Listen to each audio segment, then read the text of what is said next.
Salam sehat saudara-saudari yang terkasih dalam Kristus. Perkenalkan, nama saya Erwin Gunawan dari Surakarta. Saya akan membawakan renungan Lectio Divina diambil dari Matius bab 5 ayat 38 sampai dengan 42. Kejahatan dibalas kasih. Ketika anak-anak kita masih kecil dalam kesehariannya, mereka dinakali atau dibuli oleh teman-temannya, tidak jarang dengan kekerasan. Banyak orang tua yang mengajari anak-anaknya untuk membalas. Kebanyakan para orang tua berkata, "Jangan takut kamu, lawan saja, balas saja." Memang ajaran itu bisa mengandung pengertian bahwa anak-anak kita harus berani membela hak-haknya sepanjang mereka tidak bersalah. Jadi, nasihat itu bisa merupakan sesuatu yang baik, tetapi bisa juga di kemudian hari disalahartikan bahwa setiap kejahatan harus dibalas kejahatan. Dalam Injil ini, Yesus mengajarkan bahwa kita hendaknya tidak membalas kejahatan dengan kejahatan. Tetapi ajaran ini disalahartikan oleh orang-orang pada waktu itu, karena mereka berpegang teguh pada bunyi kitab suci. Mata diganti mata, gigi diganti gigi, tangan diganti tangan, kaki diganti kaki. Keluaran bab 21 ayat 24. Mereka tidak mengerti benar ajaran sebenarnya dari firman dalam kitab suci itu. Hukum itu dimaksudkan untuk mencegah kejahatan yang satu, karena bila dilakukan maka akan ada balasan yang setimpal. Jadi bukan ajaran untuk membalas kejahatan dengan kejahatan.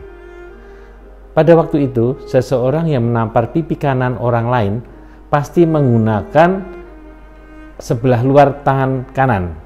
Sebenarnya yang dimaksud ialah untuk menampar pipi kanan seseorang dengan sebelah luar tangan kanan menandakan penghinaan terhadap orang yang ditampar. Tekanannya bukan pada rasa sakit, tetapi penghinaan terhadap orang yang ditampar. Yesus mengajari kejahatan yang berupa penghinaan itu tidak perlu dibalas dengan kejahatan pula. Sebaliknya, Yesus mengajari agar kita selalu murah hati. Orang yang murah hati tidak akan membalas kejahatan yang ia terima. Maka Yesus juga berkata, "Dan kepada orang yang hendak mengadukan engkau karena mengingini bajumu, serahkan juga jubahmu." Matius bab 5 ayat 40. Melalui pengajarannya, Yesus ingin menghancurkan prinsip kekerasan dibalas dengan kekerasan, kejahatan dibalas dengan kejahatan.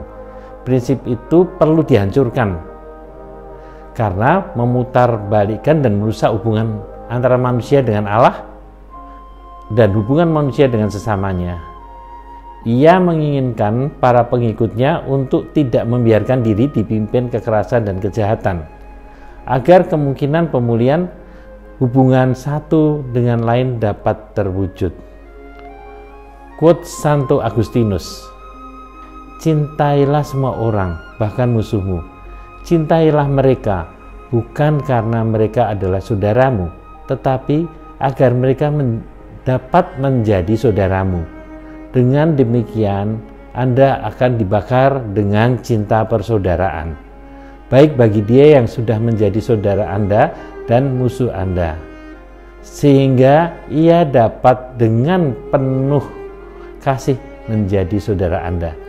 Bahkan dia yang belum percaya pada Kristus, cintailah dia dengan cinta persaudaraan. Dia belum menjadi saudaramu, justru mencintainya agar dia menjadi saudaramu." Jadi, ukuran dari cinta adalah mencintai tanpa ukuran. Mari kita melakukan ajaran Kristus dengan selalu mengampuni kesalahan orang lain dengan kasih, murah hati, dan tidak membalas dendam, terutama pada orang terdekat kita, keluarga kita, teman sekantor, lingkungan masyarakat, dan gereja, agar kita bisa hidup sesuai ajaran Kristus dan damai Kristus beserta kita. Sudahkah kita mengampuni yang bersalah kepada kita? Amin berkah dalam.